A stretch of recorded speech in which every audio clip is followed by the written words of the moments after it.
Justin, this is embarrassing. What you're offering isn't even freshman level biblical scholarship. It's YouTube comment section tier nonsense.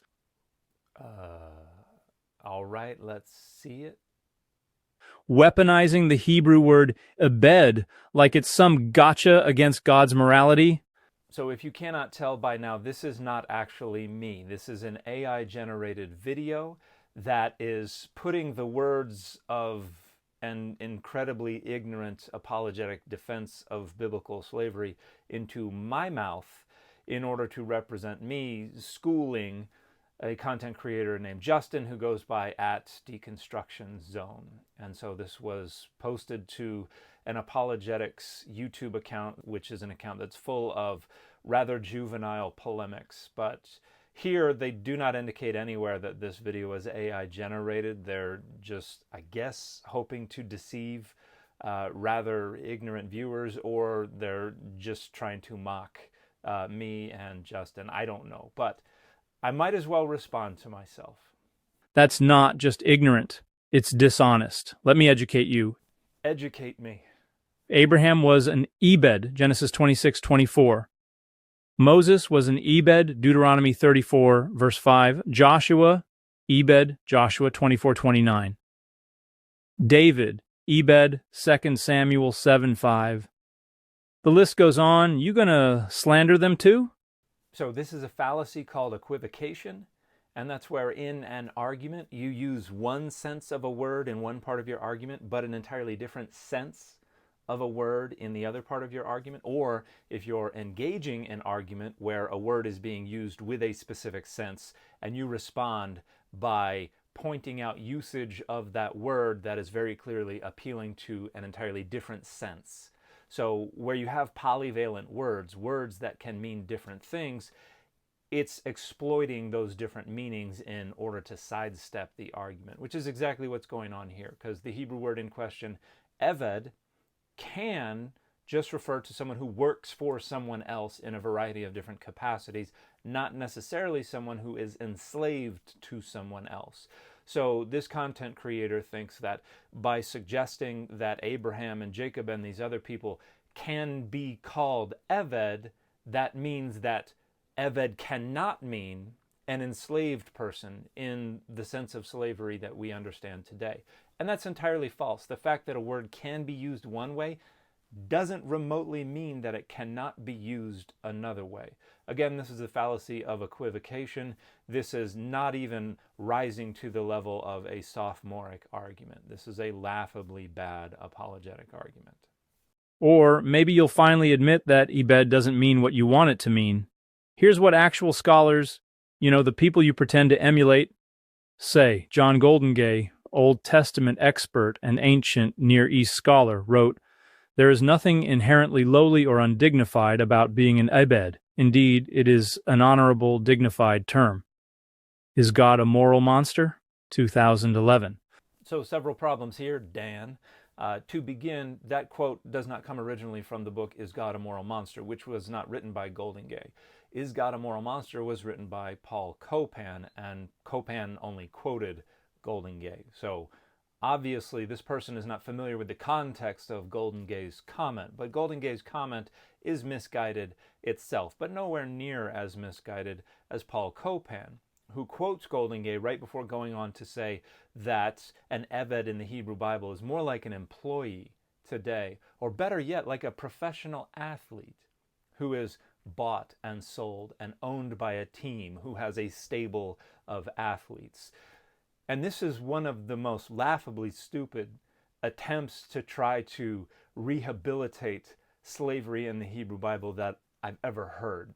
Professional athletes are sometimes among the wealthiest people in the cities and the states and even the nations in which they play. They are not folks whose rights have been stripped from them, who can be bred by a master and then their offspring are kept by the master even after they are free to go. They are not folks who function more as property than as people in our society. Certainly there is a dimension in which they are spoken of that way, but that is figurative. That is, again, the fallacy of equivocation. I'll give you another example of this. I had a friend who was a professor at Harvard for a bit, and on the wall of his home, he had framed the letter offering him the position to teach at Harvard. And the individual who extended that job offer to him, who in a professional capacity was superior to him, signed off at the bottom of the letter with, "Your humble and obedient servant." So one could look at that letter and say, oh, servant means someone who is professionally superior to you. And the parallel to this argument would then be to say that, therefore, servant cannot mean someone subordinate to you, because here it's being used to refer figuratively to someone who is professionally superior. So this is just a laughable fallacy being appealed to by someone who does not have the foggiest idea what they're talking about.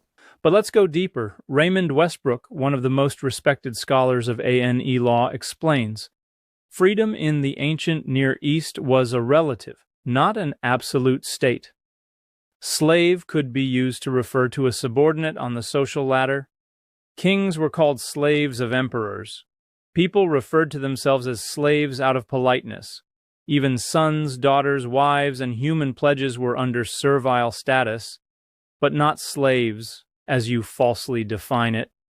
A History of Ancient Near Eastern Law, Volume 1. So again, Dan, you're not reading all of the context of the scholarship that you're citing. Here is the page from Raymond Westbrook's A History of Ancient Near Eastern Law. We're talking about definitions of slavery for the concept as it circulated across the entire ancient Near East, which included places like Babylon and Assyria and Egypt and Anatolia and elsewhere. So this content creator is only citing the very beginning of the first of the two paragraphs under definition. But let's take a look at the second paragraph. A better criterion for a legal definition of slavery is its property aspect, since persons were recognized as a category of property that might be owned by private individuals. A slave was therefore a person to whom the law of property applied rather than family or contract law. And then it goes on to point out that there were limits on this. This was qualified, which it also was in the pre-Civil War South, for instance, where there were laws that said, oh, you're not allowed to do this, that, and the other to your enslaved folks. Now, those were the laws on the books, but they were rarely, if ever, enforced. And so there's an apples to oranges thing going on here, because when we think about pre-Civil War South, we know what happened, but we're usually not aware of the laws on the books. When it comes to the Bible, all we have are the laws that may not even have been on the books, and we don't really know what actually happened on the ground. So it's apples and oranges, but the idea is pretty much the same. These people are more property than person, and their rights are severely limited. But let's go on and read the next section, 4.5.2 Property Law. Slaves could be purchased, inherited, hired, and pledged like any other property.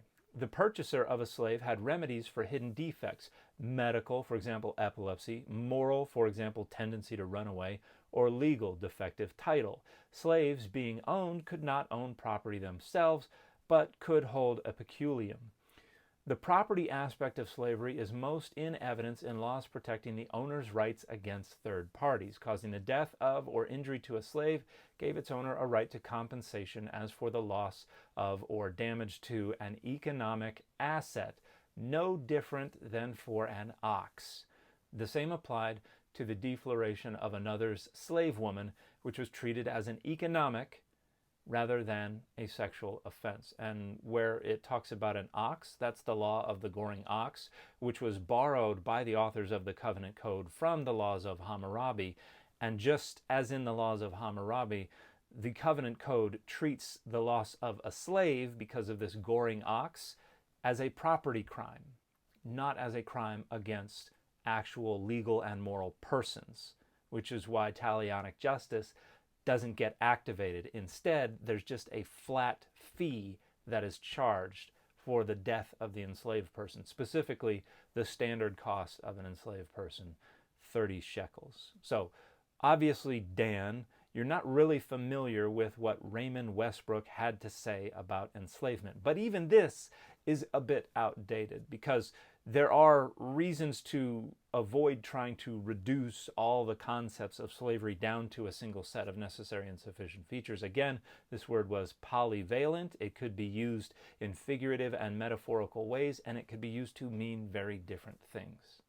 You tracking yet? J. Sklar in Leviticus, A Discourse Analysis of the Hebrew Bible, demonstrates that the Hebrew word akwuza, property, doesn't mean ownership. It means holding. It's stewardship, not chattel possession. So, still awful apologetics, Dan, and Sklar is the one who is wrong here. Now, to begin, Sklar can acknowledge that the Hebrew term eved can refer to different things. So we have this chart here on page 308, where he acknowledges 4 different senses: king's servant, God's servant, indentured servant, permanent slave. So Sklar can acknowledge the polyvalence of this term, which is something that Dan here cannot acknowledge. However, Sklar is definitely wrong about the sense of the term eved when it comes to property. Here we have the statement, to say that servants are property, Leviticus 25:45, or inherited, 25:46, is not to put them on the level of furniture, any more than to say a sports star is traded puts him on the level of a stock. So we're generating a false binary here, that either it is 100% property, an inanimate object that has absolutely no rights whatsoever, or it is not a slave as we think of it. And the reality is that it's more of a spectrum, because even within, again, pre-Civil War Southern slavery, slaves were supposed to have rights. Again, that's what was on the books. But that was not what ended up happening in practice. And again, when we're reading the Hebrew Bible, all we have is what they insist are the laws, and most scholars would say these were not the actual laws on the books. This was rhetoric, this was propaganda. So it's apples to oranges here. And it's not a binary. It's not either an object with absolutely no rights whatsoever, or it's an honorable term that has nothing to do with contemporary notions of slavery. That binary is false. And this statement here directly conflicts with Raymond Westbrook's statement, which very clearly demonstrates that it was more about property than it was about personhood. But again, there is a sliding scale, there is a continuum, there is a spectrum, which is why, for instance, the enslaved person who is killed by the goring ox, there's a set, socially conventionalized, standardized value, 30 shekels. But we also have in Exodus 21 the question of what happens if men who are fighting injure a pregnant woman and cause a miscarriage. The fetus was even more property than person, because what was the penalty? The husband assesses a fine of their choosing, and there are arbitrators there to ensure that it is not exorbitant. So there wasn't even a socially standardized value placed on the fetus. It was even more property than person, but still not fully property. But in the case of enslaved folks, these laws very clearly distinguished them from full legal and moral persons, even the debt slaves. We can go to Exodus chapter 21, verses 20 and 21, where we have this famous law about what happens if a master beats an enslaved person with a stick and they die either immediately or after a day or two. If they die immediately, then the enslaved person is avenged. And it doesn't say exactly how, because there would have been different punishments depending on the status of the enslaved person. If they were a non-Israelite and they were chattel, then the punishment would be less severe than if they were a native Israelite serving as a debt slave, in which case the punishment would be more severe. But then it says if they survive a day or two, then there is no punishment. This suggests they understand the beating to have been discipline or instructive, not an intentional attempt to kill, in which case there is absolutely no punishment. Why? Because the slave is his kesef, which means silver, which is a way to refer to your property.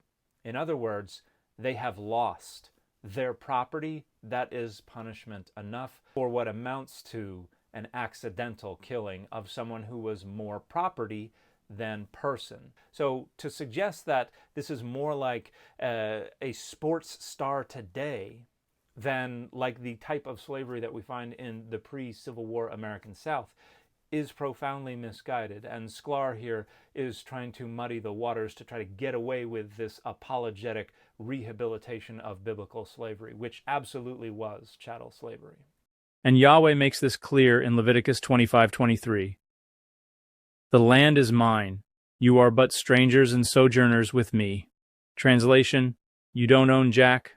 Again, fallacy of equivocation, and again, we can look to Exodus 21:21 for the explicit designation of enslaved folks, even Israelite debt slaves, as the kesef, the silver, the property of the master. God does. And Deuteronomy 10:14 seals the deal. Behold, to Yahweh your God belong heaven and the heaven of heavens, the earth with all that is in it. That includes people, Justin.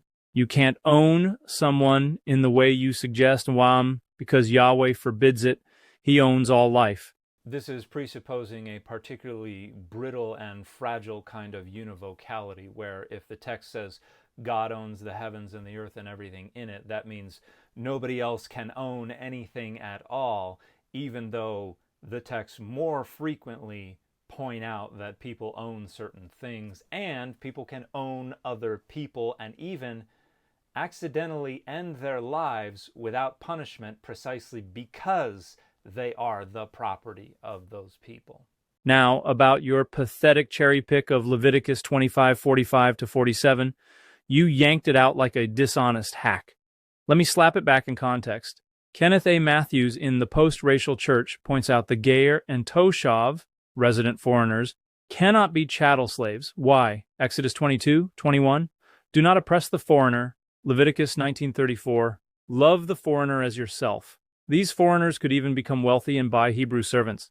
That's mutual servitude, not American-style slavery. This isn't Django Unchained. It's covenantal stewardship under divine law.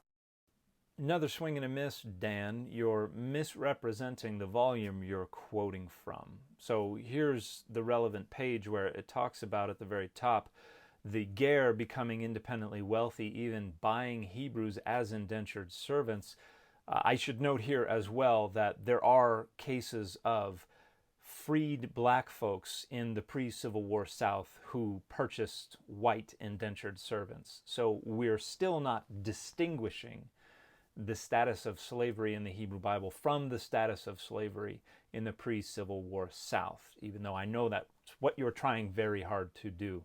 Continuing, resident aliens integrated into the fabric of Israelite society but retain distinctions in the eyes of the covenant law and society in general from the native-born population. The obligation of Hebrews to resident aliens extended to loving them by treating them with the same fairness as they would native-born brothers. Temporary residents, Toshav, were guests who did not have the status of the permanent resident, the Ger. They were likely temporary hires, but they could be purchased as indentured slaves and could be inherited by the slave owner's children. So you're wrong to suggest that this book groups these two together and says neither of these could be slaves. It's actually distinguishing the status of the Ger from the status of the Toshav. However, that also is not actually addressing the actual point. You're obviously not capable of engaging this in the Hebrew and are just reading Leviticus 25:44 through 46 in English translation, which frequently masks what's going on here. I want to look at verse 45, and it says, V'gam mibnei ha-toshavim ha-garim imachem, and also from the children of the Toshavim and the Garim. From them, tiknu, you shall acquire or purchase. Umimish pachtam asher imachem, asher holidu ba'artzachem. And from their families which are with you, which they begat in your land. So what Leviticus 25 verse 45 is actually saying is, you can purchase chattel slavery from among the children of the Ger and the Toshav. What circumstance could lead to you purchasing them as chattel slaves? Well, because the Ger and the Toshav are selling them to you.